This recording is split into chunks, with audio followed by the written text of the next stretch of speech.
Yo, salom hammaga. Sizlar bilan Manachi Pop kanali. Bugungi videoda sizlar ajoyib yangiliklar bilan tanishasiz.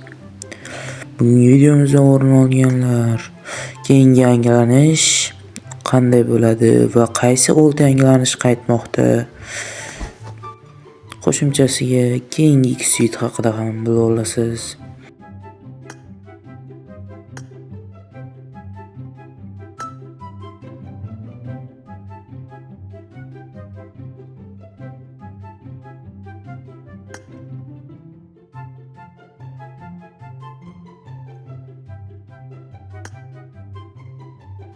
Obuna bo'lib qo'yish esdan chiqmasin. Yangi akkaunt bilan tabriklasham. Birinchi yangiligimiz Faraon rejimi haqida bo'ladi. Bu 2-sezonda qo'shilgan edi. Ajoyib sezonlardan biri edi. Buni ustiga chiqib Faraon bilan otishingiz bo'lardi. Bu sezon qaytadi. Albatta zo'r edi.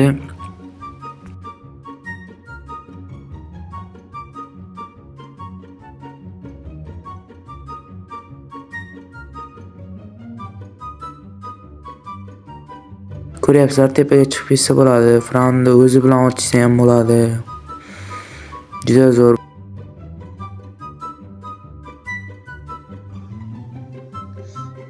Bu 4-sezonni yarmida keladi, yarmida o'yinga qo'shiladi.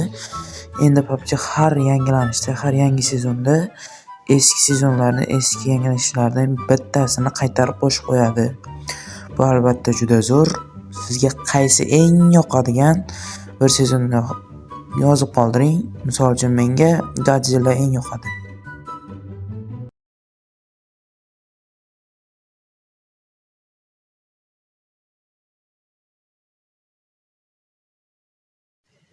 Bilsanglar, Faraon ham 6 levelgacha bo'lgan, keyin 7 level qo'shishgan va qaytarishgan. Va Warren ham xuddi shunday bo'ladi. Shuning uchun Warrenni yoqtirganlar pulni to'plab qo'yaverasizlar. Warren aprel oyi qaytadi. Tekin olish yo'li esa sizlarga aytgandim, tekin olish yo'lini avvalgi sezonlarda Warrenda va boshqa 2 suitlarda 5 marta 300 silverga ochsa bo'lardi. O'sha Warrenga ham qo'shilar ekan. Shu yetib tekinga tushirib olsanglar bo'ladi.